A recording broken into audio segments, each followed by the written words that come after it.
Good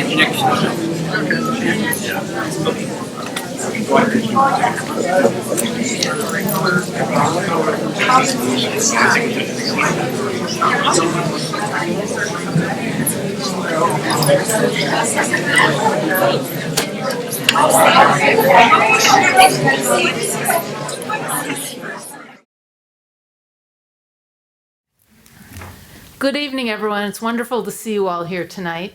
My name is Jill Rose. Andy Robbins and I are co-chairs of the Jewish Community Relations Council, or the JCRC, of South Palm Beach County. Unfortunately, Andy's unable to join us this evening. But on behalf of Andy and myself, I'd like to welcome all of you here tonight to the opening reception for the Courage to Remember exhibit. The JCRC is the public policy, community relations, and advocacy arm of the Jewish Federation. We advocate on behalf of the State of Israel and the Jewish people. We also engage in advocacy with the elected officials seeking economic support for our community partners who deliver services to those in need. This evening, we've put together what we believe will be a powerful and meaningful program that will enhance your viewing of the Courage to Remember exhibit. To begin, it is my pleasure to introduce Matt Levin, President and CEO of the Jewish Federation of South Palm Beach County. Thanks, Jill. Everybody comes to Jewish communal life with a journey, and everybody has their own journey to get here. And I don't care if you're a rabbi, an agency head, a Jewish communal activist, chairs of committees, chairs of our JCRC, or somebody who works at national agencies. And the journey that drives us to what we do is driven oftentimes by our upbringing, our parents, our mores, our beliefs, our rabbis, sometimes history, sometimes culture. And my journey brought me here, and I didn't know that I was going to work at a federation until I took the job. I spent 25 years working on behalf of on Israel and the pro-Israel community, working at AIPAC. And what drove me to that moment in time when I did go to work in the political arena was ultimately this. It was ultimately the notion of remembering. I grew up at a time when my parents spoke about the Holocaust and spoke about that journey in that terrible time as part of a regular dinner conversation. It was part of the learning that we did in our home. And it ultimately motivated me to say, what am I going to do and what's going to be my part in this world? And when I ultimately decided to be a grown-up and have a career and decide what I was going to do, it became apparent that I was going to go to politics and I was going to go to Capitol Hill. And I was going to drive myself to work on behalf of the Jewish people, not because anybody told me that's what I was supposed to do, or not because I frankly was looking to get rich, because I don't do that, but it was looking because it was ultimately the fire that was built in me. And as a result, I spent those 25 years working at AIPAC, in large part because the journey from the last 70 years, from 1939 until we are today, was a journey about going from powerlessness to power. It's a time when our Jewish community in America didn't have the economic wherewithal that we do today, the political wherewithal that we do today, to influence the decisions of our own government. We know today that the Roosevelt administration did wrong by the Jewish people, did wrong by the European Jewry, and did wrong by American Jews who came outside the White House, stood outside the White House in 1942 and 1943, trying to get in to see the president, trying to get in to see the Secretary of War, to make the case to take the war to Berlin, take the war to bomb the train tracks. And we had no voice. We didn't have a Jewish Federation in the same way. We weren't organized around Jewish Federations of North America. We didn't have active JCRCs who today are meeting with candidates before they go and legislators before they go to Tallahassee. We don't have members of Congress who walked into our receptions and took pictures and stayed hello and talked about public policy. We didn't have that type of relationship with the rest of America. We were a shtetl community, an immigrant community. So ultimately, when I was asked to come work for the Jewish Federation of South Palm Beach County and take this position, it was an opportunity for me to continue that journey. And that journey is continuing to make sure that never again has some meaning remembrance and the courage to remember actually has real meaning to what we do in terms of making sure that the American diaspora every single day takes care of those in our backyard, those that we help in our community, put food on people's table, help people who are mentally ill, that working with our partner agencies like JFS and the JCC and JARC and our schools, Donna Klein and Hillel, that we can provide the kind of infrastructure for a Jewish community so that when never again happens, and never again, when we talk about never again, we know that there's going to be an eternal flame of the Jewish community in America, and not just in America, because at the same time, we're able to partner with Jews in every corner of the globe to make sure that they have safety, security, hot meals, a place to go. And so that when we think about what it means, it's not just about political empowerment. It's economic empowerment. It's about growing as a community. Tonight, we brought Courage to Remember to this community for this week, and when we had the opportunity to do it, we jumped because it's an incredible presentation, as you're about to find out. It will bring up more than your average nightmare. And yes, it's a commemoration. It's a memorial. It's a memorial to what happened and to the evil that that mankind has ever seen. But it's also a celebration to a certain extent, because out of the ashes of the Holocaust, we survived as a people, as a community, as a religion, as a culture, and we're able to celebrate today and come together to both remember our past and cherish our future.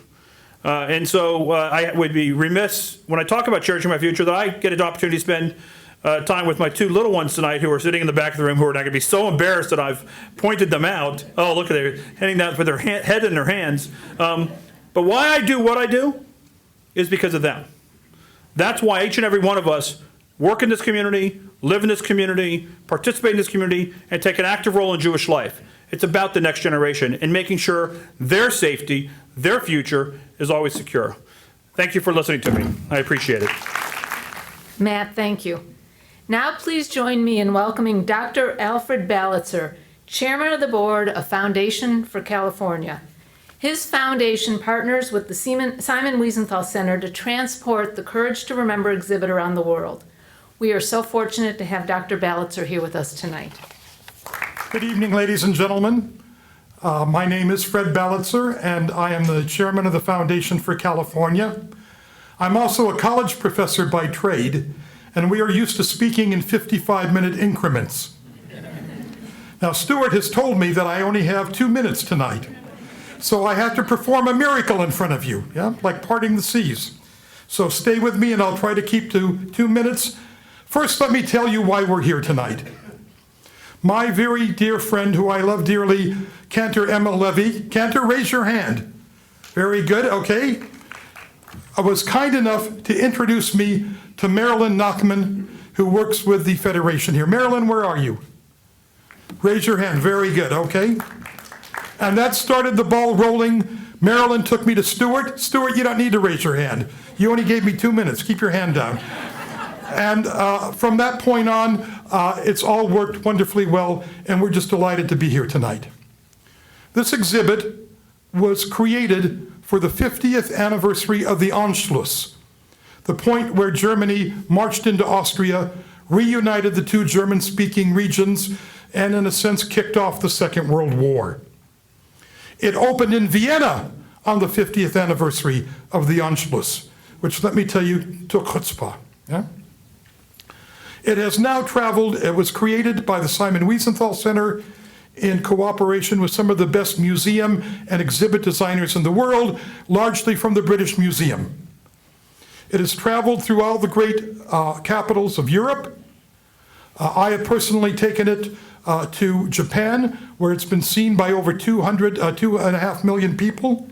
I've taken it to Beijing, Shanghai, Hong Kong, Singapore.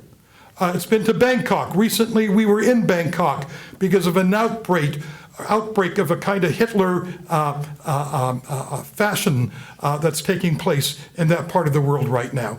And we thought they needed our exhibit. We've opened it a couple of times there now. It's been opened in Delhi, in Bangalore, and in Mumbai. Last November in Mumbai, to 1,000 people who attended the opening.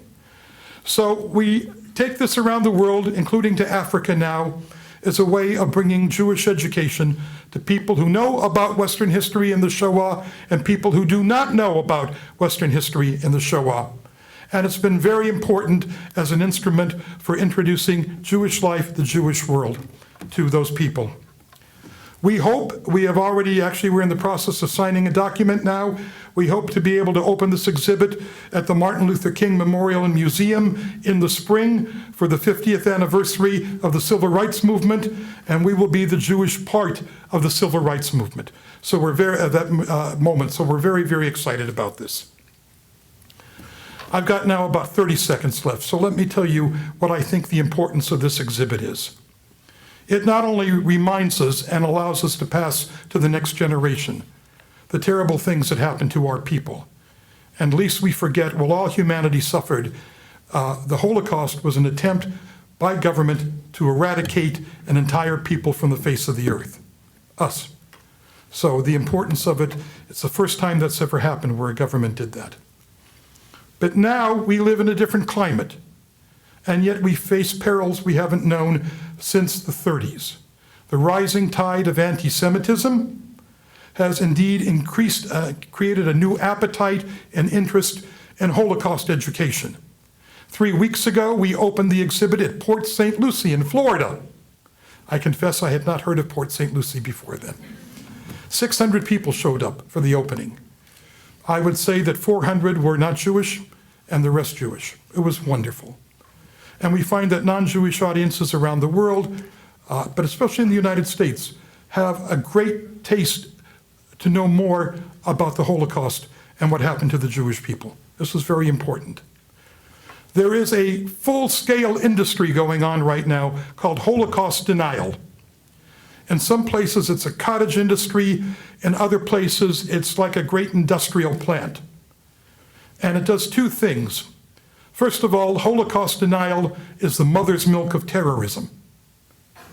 Terrorists are nurtured on Holocaust denial. And second, it attempts to undermine the legitimacy of the State of Israel. So now more than ever, we need Holocaust education to remind our children and our grandchildren about what took place so they carry the torch when we are not here, but also to share with the world, including the non-Jewish world, what these terrible things mean, not just for Jews, but for mankind. I think I've run out of my 2 minutes, so I want to say to you all, it's a pleasure for us to be here. We're delighted to be here. We salute the South Palm Beach Jewish Federation for their efforts and making it possible for us to bring the exhibit here. Thank you very much. Thank you, Dr. Balitzer, for your very insightful remarks. Our next guest is Helen Jonas, a Holocaust survivor living here in Boca Raton. Not only has Helen shared her compelling story on the Oprah Winfrey Show, she was also the focus of the Emmy Award-winning documentary Inheritance. Good evening. It is an honor for me to be here with you. We are the last voices who speak for those whose voices were silenced. It is not easy to bring forth my painful memories and bring back the vision that I want to forget. But I must find courage to share. I cannot forget. I must remember for my lost people. But mostly I stand here for you, so that you can learn the truth from me and work for a better world. I'm sharing with you my survival story as one who experienced the Shoah in the center of the storm in Plaszow concentration camp, under the roof of Amen Get, the killer commandant. We cannot forget and we cannot forgive. I witnessed and experienced the evil of Amen Get personally and have been blessed and saved by a good man, Oskar Schindler, who found humanity. His wish was to be buried in Israel, and we did so. He was buried at Mount Zion in a Catholic place, and on his grave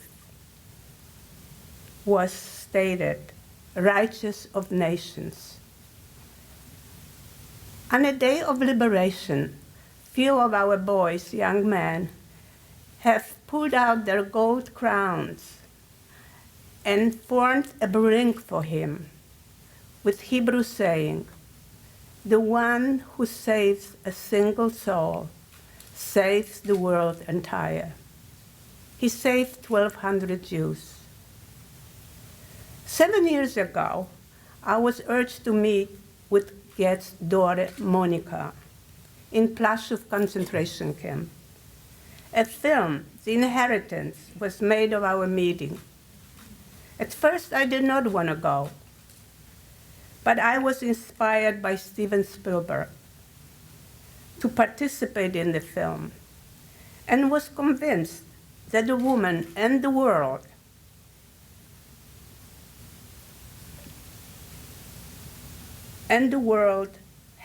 must learn of the evil that was perpetrated by a father against innocent souls.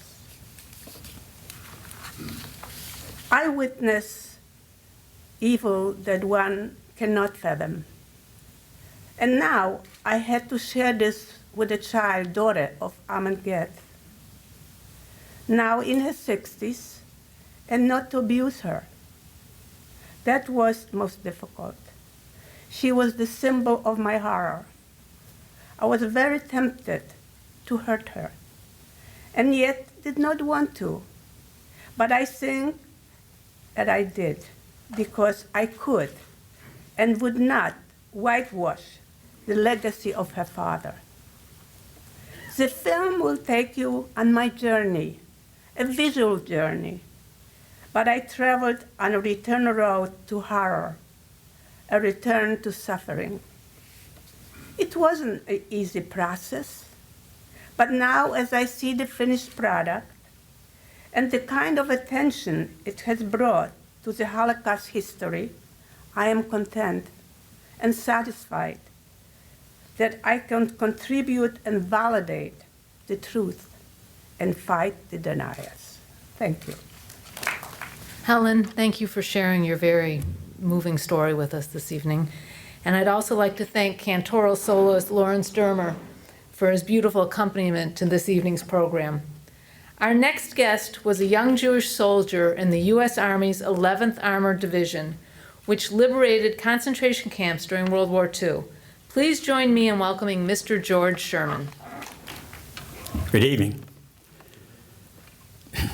In about 8 short months from now, to be exact, June 6th, in 2014, we will be celebrating the 70th anniversary of the D-Day landings at Normandy, which started a period of combat that lasted 18 months, ending in May of 1945, which brought to the end the Second World War, the liberation of all the camps, and ended the 13-year rule of Adolf Hitler, who, within those 13 years, caused more deaths, more misery, more destruction, and the greatest genocide that ever was perpetrated up until that period of time. But I would like to take you back to December of 1944, in which the American Army, along with the British, held the line from Holland through Belgium to France, all along the border of Germany, and was ready to invade Germany. And by the consensus of military historians, if that would have happened, the war would possibly be over within 3 or 4 months. Unfortunately, on December 17th, the Germans started a surprise offensive through the Ardennes forest in Belgium, which became known as the Battle of the Bulge. And the importance of this battle was not only the fact that a period of time, that within 2.5 weeks of that battle, over 60,000 American soldiers were either killed, wounded, or captured. The other important part of it was that it extended the period of time that it took to end the war. So in retrospect, after thinking about it, I tried to figure out if the war ended in April instead of May, how many thousands of lives would have been saved in the camps? We don't know the answer, but we do know that after 1 month, we turned that bulge around by military aggression that forced the Germans back. The 11th and 4th Armored Divisions of General Patton then proceeded, after liberating the city of Bastogne, to go back into France from where it came. And the 11th Armored Division crossed into Germany at Worms and proceeded south. And at this point in time, the American Army liberated in April concentration camps and labor camps, the main one being Buchenwald, in which for the first time American soldiers were witnesses to what happened in the camps. We did know about it at the end of January when the Russians came across Poland and liberated the mother of all camps, Auschwitz and Birkenau. And through the Army radio and newspaper Stars and Stripes, for the first time, we had seen pictures, and the rumors that everybody knew about became the truth. I was often asked in speaking to children at the various schools, if you were a Jewish soldier and you knew about the concentration camps, how did you feel about it as a Jew? And frankly, being an 18-year-old and in the middle of combat, it really didn't register on me, other than a soldier who was fighting the German soldiers. But after the Buchenwald liberation, where General Eisenhower persuaded every photographer, every GI who had a camera, every newsreel. Remember, in those days, we did not have television. So it took some time to get the publicity of what happened in the camps. And as the 11th Armored proceeded down through Passau and into Regensburg, crossing over into Austria, we found ourselves on May 3rd, 1945, in the birthplace of Hitler in Austria, just miles away from what became, to me personally and to my division, a horrible incident which started out by being ordered on May 5th. Our platoon was told to go east on a road to meet the Russians that were supposedly somewhere near Vienna. And there we were, a platoon of 27 men, 3 machine gun jeeps, 3 light tanks, and 1 armored car. Other platoons from our cavalry squadron were on a parallel road. And as we were going down this road within about 7 or 8 kilometers past Linz, Austria, which was the town, we started to smell an odor that was quite indescribable. Didn't know what it was. And it came back many, many years later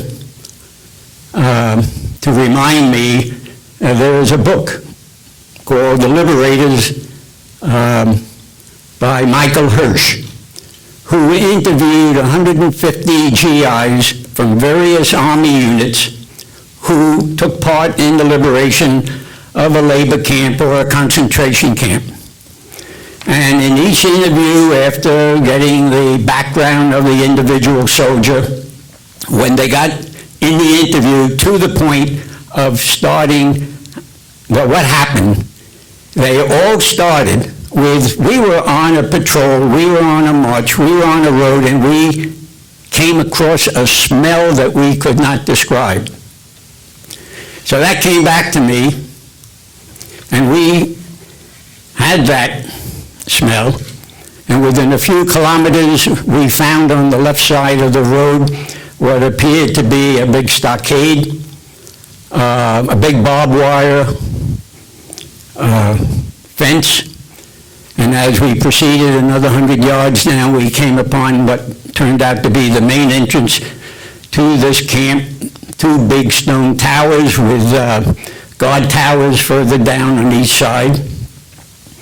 Our scout sergeant ordered one of the tanks up to break down these big wooden doors. We entered with the 7 vehicles, we entered into this camp, and within a few minutes we just came to a screeching halt, and we stood there in our vehicles looking at something which probably was only a minute or two, it seemed like hours.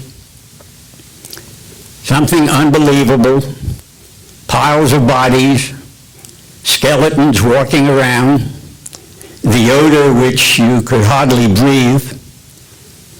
And these people were walking skeletons in practically no clothing, come running up to us, hugging us, and which was, I'm embarrassed to say, very distasteful.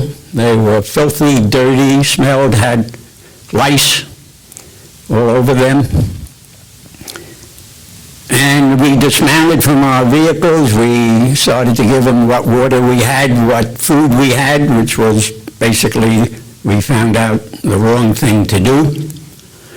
In the meantime, our scout sergeant was on the radio running back to the division, who was in Linz, and describing what we are seeing, and God knows how he described it, because 4 or 5 hours later, up comes the road with half of the division, 45 heavy tanks, armored cars and trucks with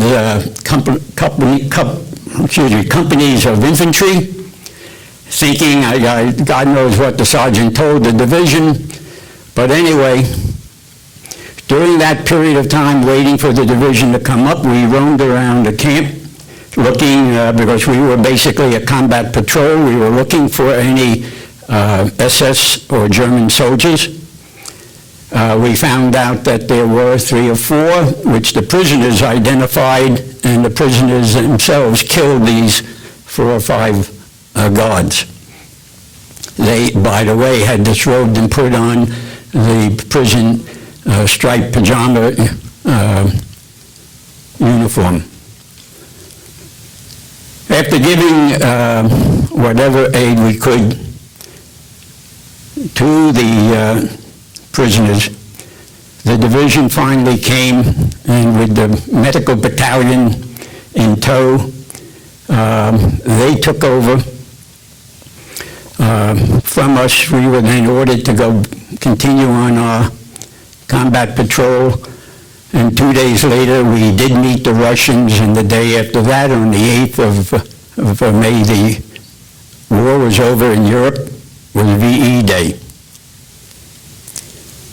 When we think back to that time of the camps, it brought back to me the Battle of the Bulge, and I'm saying to myself, man, if we didn't have that incident, the war would have been over a month earlier or more.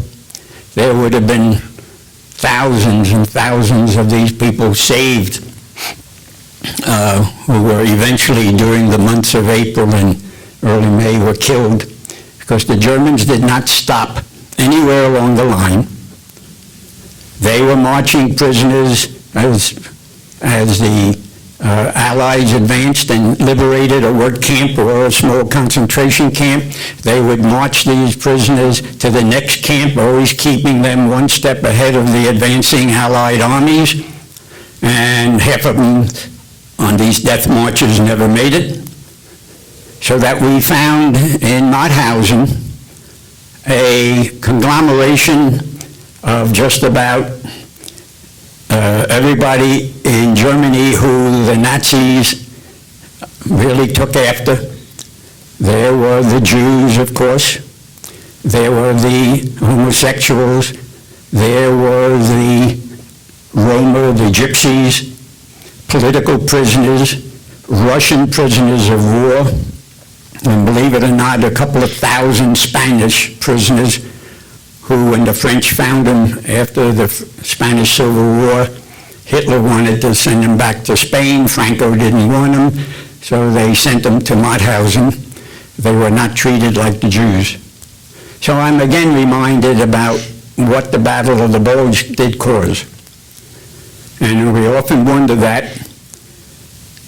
And we were very thankful that the engineer battalion from our division came up, spent a month in the camp, got the people who could healthy again, cleaned up the camp, and started to let the people find to go back to their homes.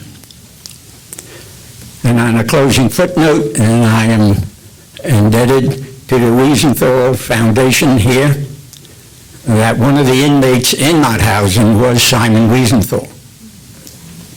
Georgie, one thing I want to thank you is you guys came one day too late for my brother who died in Mauthausen, but you saved my father in Mauthausen, so thank you. So, thank you. Our final speaker this evening was a participant on the March of the Living while attending Donna Klein Jewish Academy High School in 2008. He graduated from George Washington University, where he delivered the commencement speech in May of this year. Please join me in welcoming Alex Zafran. Good evening, greetings to all.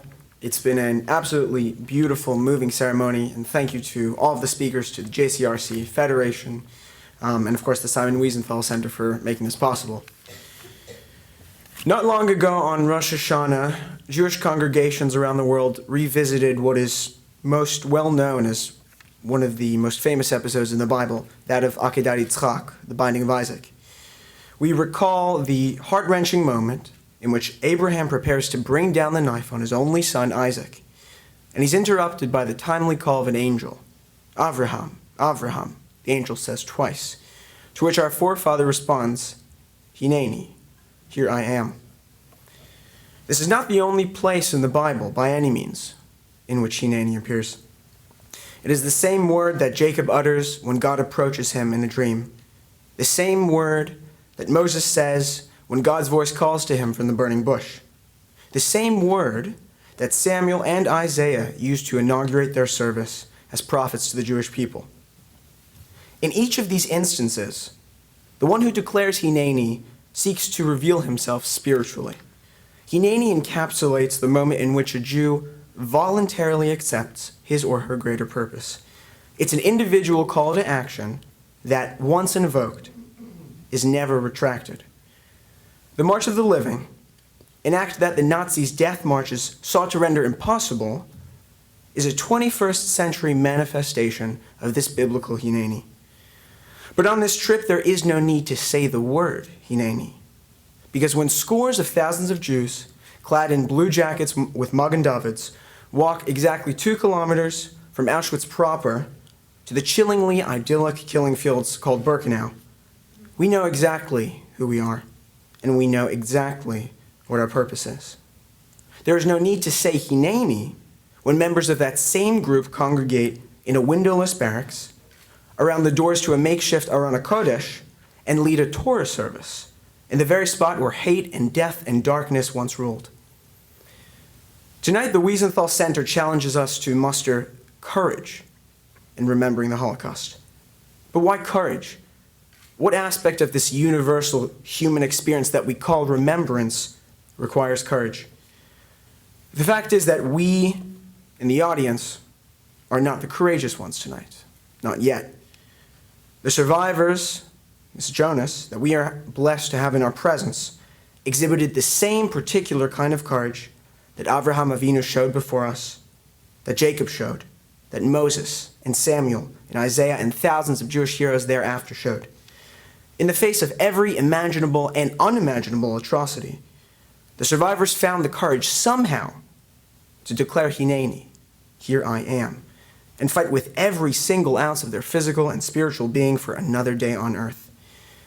In the times that were the most godless, times when 6 million were first riddled with ink, then shot en masse, burned, gassed, drowned, tortured, the call of Hineni may have grown faint, but it never, even for a moment, was extinguished from Jewish tradition. So why do we need courage and remembrance? Because the element that makes Hineni possible, voluntary choice, is the very element that jeopardizes its continuity. The near mortal wounds of the Holocaust have receded to scars on the framework of the Jewish history, but the threats to our existence are ever present and severe. Hitler and his armies are no longer our enemies, but every day, the nation of Israel and the Jewish faith as a whole defend themselves from forces within and without who seek their demise. The courage to remember is a chance for the Jews of the 21st century to reveal themselves in a new light. The survivors have protected and carried the essence of Hineni far longer and with far more sacrifices than we will ever know. It's no longer Helen Jonas's responsibility. Today, now, the courage to remember means speaking to the youngest men and women in our generation, by definition those who have received B'nai Mitzvah, and ensuring that they understand that they're blessed to be alive. The courage to remember means openly discussing the recent report published by the Pew Center for Religious Studies, and seriously addressing why assimilation, intermarriage, and in some communities the lack of education are compromising the future of American Judaism. The courage to remember means putting everything at stake to guarantee that my grandchildren's grandchildren's grandchildren will live in a world where Ahavas Yisrael, love of a fellow Jew, thrives in more synagogues and day schools and JCCs and sleepaway camps and Jewish homes than I can count. When the prophet Jonah awakens to stormy seas as he evades God's orders, the mariners on board cast lots to discover who has provoked God's wrath. The lots fall on the foreign castaway, in which point Jonah realizes that he must stop running from who he is, and finally but firmly he accepts his duty and identity. He doesn't say Hineni, he says, Ivri Anochi, I'm a Hebrew, I'm a Jew. In all of our future endeavors, especially when it is most difficult for us to accept who we are, may we not only have the strength and the fortitude to declare that we are here, but may we follow in the way of Jonah, Miss Jonas, Mr. Sherman, to reveal that we are Am Yisrael. It is for them and because of them that we must find this courage to remember. Thank you. Please rise for Hatikva.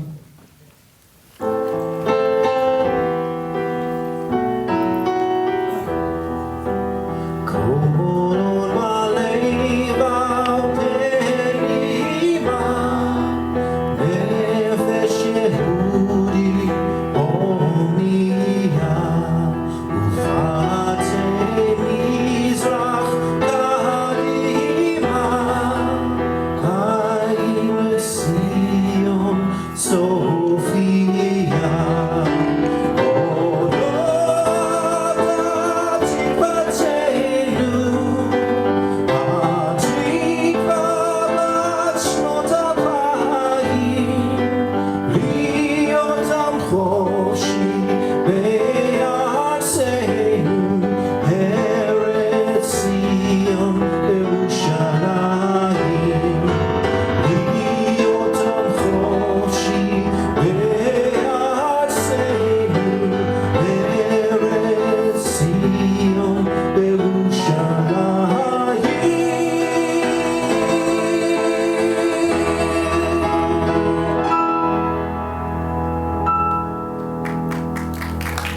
Thank you.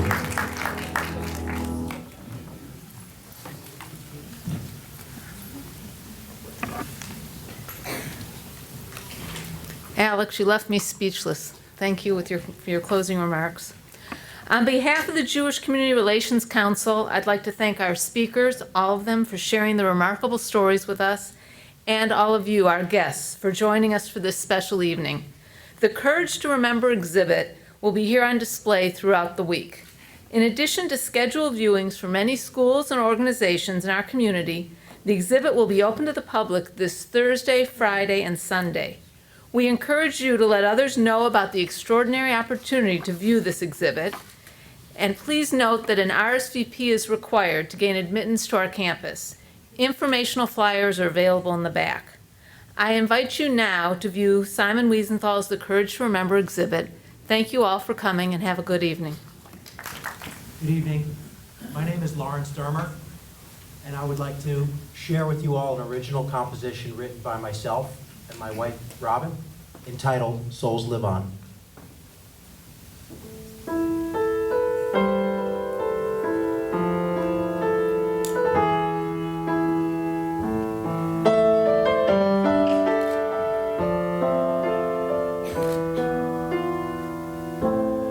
Left my wife and daughter standing there, snow and ashes fill the air, heartless soldiers, hateful men, told me that I'd never feel their love again. Tattooed a number where my watch had been. All that they left me with was what I held within. I knew we'd dance again like on our wedding day. Nothing on this earth can take my faith away. Seems to me it didn't have to be. I close my eyes and hear the cries. I know he has a plan, I just don't understand. Millions gone, maybe souls live on.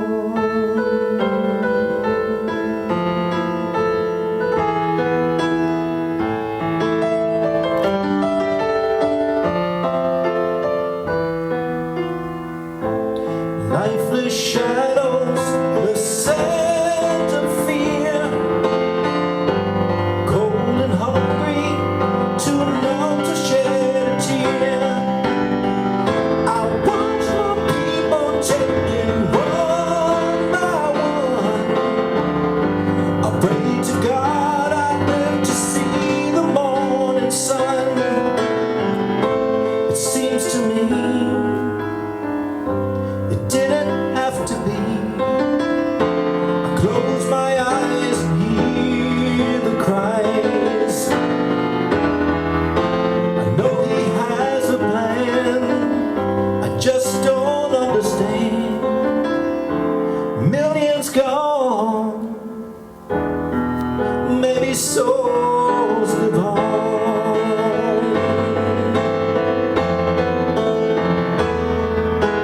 Boy couldn't touch the soul, hunger wouldn't starve the soul, fire couldn't burn the soul, souls live on.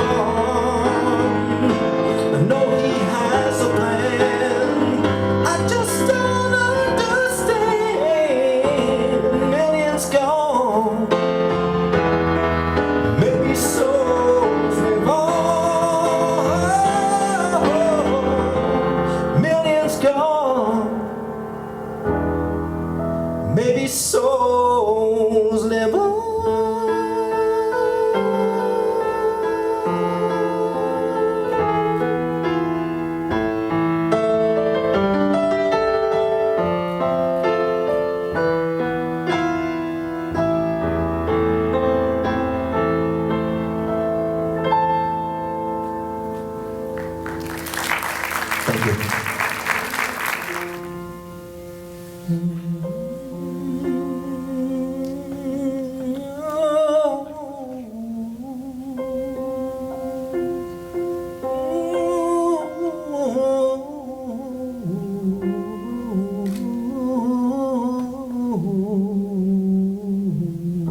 Hear the voices of the city as bells of evening chime.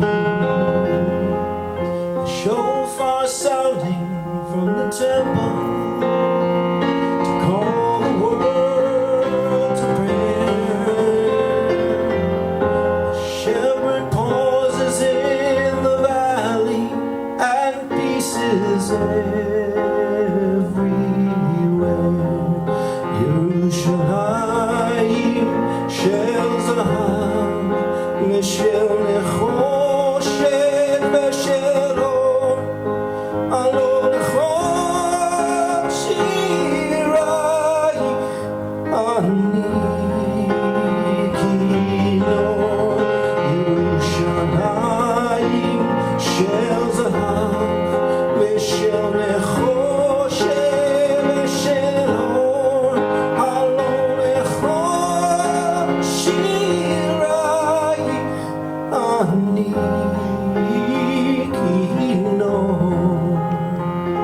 And far away beyond the desert, 1,000 suns will glow. We shall